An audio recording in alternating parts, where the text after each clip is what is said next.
Right మొత్తంగా చూస్తున్నాం సుదీర్ఘ విచారణ అయితే కొనసాగుతోంది. మాజీ ముఖ్యమంత్రి కేసీఆర్ ను సిట్ అధికారులు విచారిస్తున్న పరిస్థితి. 4 గంటలుగా ఇన్వెస్టిగేషన్ అయితే కొనసాగుతుంది. సో అనేక నాటకీయ పరిణామాల మధ్య మాజీ ముఖ్యమంత్రి సీఎం కేసీఆర్ ను సిట్ అధికారులు ఈరోజు మధ్యాహ్నం నుంచి విచారిస్తున్న పరిస్థితి అయితే కనిపించింది. సో ముందుగానే కేసీఆర్ అధికారులకు లేఖ రాశారు. ఎర్రవల్లిలోని తన నివాసంలోనే విచారణ కొనసాగించాలి, ఇకపై ఎటువంటి నోటీసులైనా అక్కడే ఇవ్వాలని చెప్పిన అధికారులు వినకుండా నందీనగర్లోని ఇంటికి నోటీసులు అంటించి వెళ్లారు.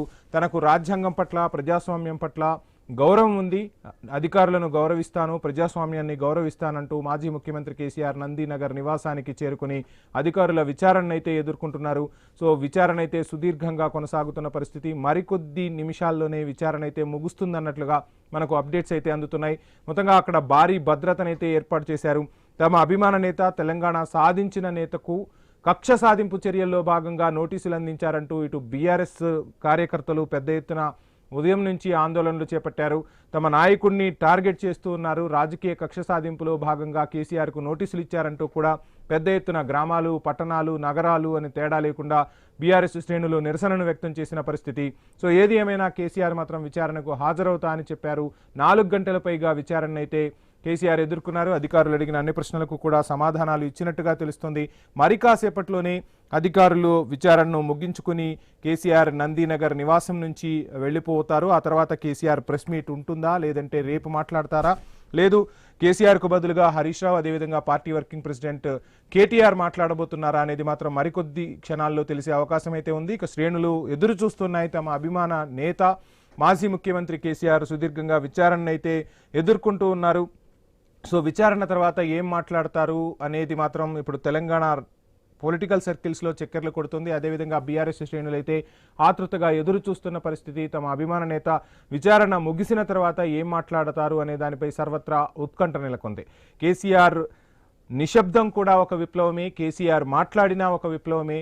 కేసీఆర్ మాట కోసం తెలంగాణ ప్రజానికం ఎదురు చూస్తూ ఉంటుంది. అదేవిధంగా రాజకీయ పార్టీలు కూడా కేసీఆర్ ఒక్క మాట మాట్లాడినా అనేక పరిణామాలు చోటు చేసుకుంటూ ఉంటాయి. కేసీఆర్ మాటకు అంత ప్రాధాన్యత ఉంటుంది. తెలంగాణ రాజకీయాలను శాసిస్తూ ఉన్నారు కేసీఆర్. సో అధికార పక్షంలో ఉన్న, ప్రతిపక్షంలో ఉన్న ఎప్పుడూ తెలంగాణ ప్రజల కోసం, తెలంగాణ కోసం తాను పాటుపడతానని కూడా పోరాడి సాధించిన తెలంగాణను కాపాడటంలో తాను ఎప్పుడూ ముందుంటానని చెప్తూ ఉంటారు కేసీఆర్. తన చివరి రక్తపు బొట్టు వరకు కూడా తెలంగాణ ప్రజానికానికి, తెలంగాణ బాగు కోసం అంకితమని ఎన్నోసార్లు కేసీఆర్ చెప్పిన పరిస్థితి. సో అటువంటి అభిమాన నేతకు నోటీసులు జారీ చేయడం పట్ల కూడా పెద్ద ఎత్తున ఇటు బీఆర్ఎస్ కార్యకర్తలు అయితే ఆగ్రహం వ్యక్తం చేస్తున్న పరిస్థితి.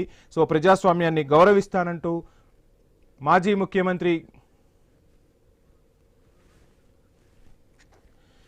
ఇదే అంశానికి సంబంధించి మనతో మాట్లాడేందుకు కురవ విజయ్ గారు బీఆర్ఎస్ లీడర్ ఫోన్ ఇన్ లో అందుబాటులో ఉన్నారు. విజయ్ గారు నమస్కారం అండి. నమస్కారం అండి సార్. చూస్తున్నాం అధికారులు కనీసం మాజీ ముఖ్యమంత్రి అని కూడా మెన్షన్ చేయకుండా ఒక ఎమ్మెల్యేకి, సాధారణ ఎమ్మెల్యేకి ఏ విధంగా నోటీసులు ఇస్తారో అలా నోటీసులు నందీనగర్ నివాసానికి అంటించి వెళ్లటం అటు సీఎం కేసీఆర్, మాజీ సీఎం కేసీఆర్ కూడా కొంత ఆగ్రహాన్ని గురి చేసిన పరిస్థితి. సో ఎలా చూస్తున్నారు అధికారుల నోటీసులను అసలు? ఫస్ట్ గా ఇది ముఖ్యమంత్రి రేవంత్ రెడ్డి గారు ఆడుతున్నటువంటి క్షుద్ర నాటకాలలో భాగమే ఈ నిన్న ఇచ్చినటువంటి నోటీసులు. అయినా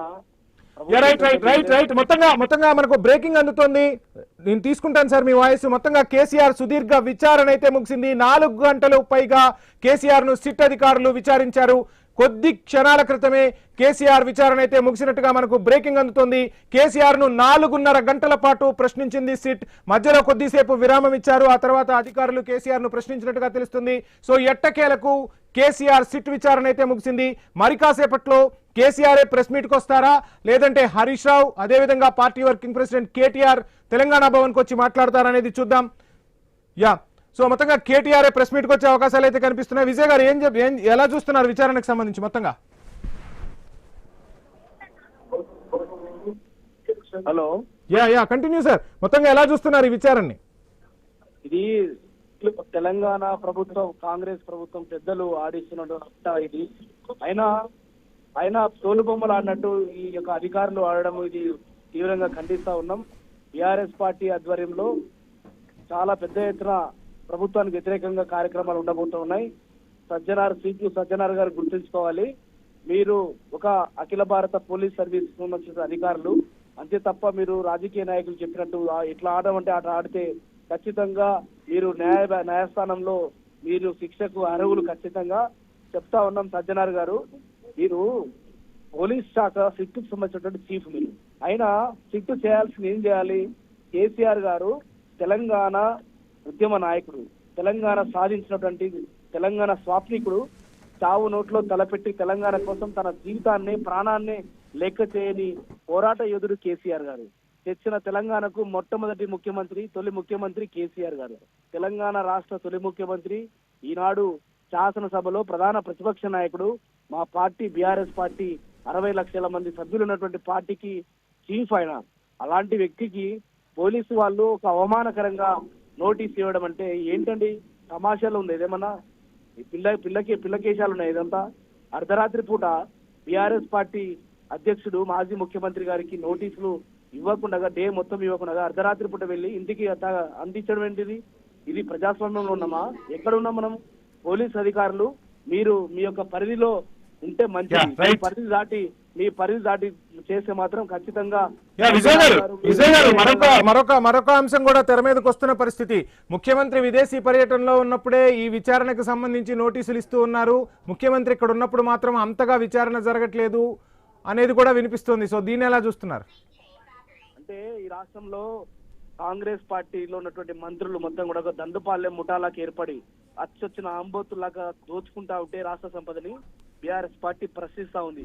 కాంగ్రెస్ పార్టీ కుంభకోణాలని, అవినీతిని ప్రతిరోజు మా పార్టీ నాయకులు హరీష్ రావు గారు, కేటీఆర్ గారు పెద్ద ఎత్తున అవినీతి అక్రమాలని, వాస్తవాలని ఆధారాలతో సహా ప్రజల ముందు ఉంచుతా ఉన్నారు. కాబట్టి వీటి నుంచి తప్పించుకొని వీటి పక్కదారి పట్టించడం కోసం, ఒక సైడ్ ట్రాక్ పెట్టడం కోసం ముఖ్యమంత్రి గారు విదేశాల్లో ఉన్నప్పుడే ఈ రకమైనటువంటి మా నాయకత్వానికి నోటీసులు ఇవ్వడం అంటే, అయినా ముఖ్యమంత్రి గారు రేవంత్ రెడ్డి గారు ఇలాంటి తాటాకు చప్పులకు బీఆర్ఎస్ పార్టీ భయపడుతుంది అనుకుంటున్నారా? మీరు ఎన్ని కేసులు పెట్టినా, ఎన్ని లేదు, మడమ తిప్పేది లేదు, వెనకడ వేసేది లేదు. ఈ ప్రభుత్వంపై యుద్ధం ఆల్రెడీ మొదలైంది. రేపు మున్సిపాలిటీ ఎన్నికల్లో కాంగ్రెస్ పార్టీని చావు దెబ్బ కొట్టడం ఖాయం. బీఆర్ఎస్ పార్టీ ప్రభంజనాన్ని ఎవరు ఆపలేరు. కేసీఆర్ నాయకత్వంలో జరుగుతున్నటువంటి యొక్క కార్యక్రమాలని రేవంత్ రెడ్డి గారు, రేవంత్ రెడ్డి జేజమ్మ కూడా ఆపలేదు.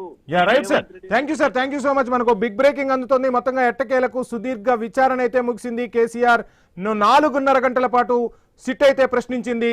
సో ఈ రోజు మధ్యాహ్నం సిట్ అధికారులు కేసీఆర్ నివాసానికి చేరుకున్నారు. నందీనగర్లోని కేసీఆర్ నివాసానికి చేరుకుని 4.5 గంటల పాటుగా మాజీ ముఖ్యమంత్రిని ప్రశ్నించిన పరిస్థితి. కొద్ది క్షణాల క్రితమే సిట్ అధికారుల విచారణ అయితే ముగిసినట్లుగా మనకు బిగ్ బ్రేకింగ్ అయితే అందుతోంది.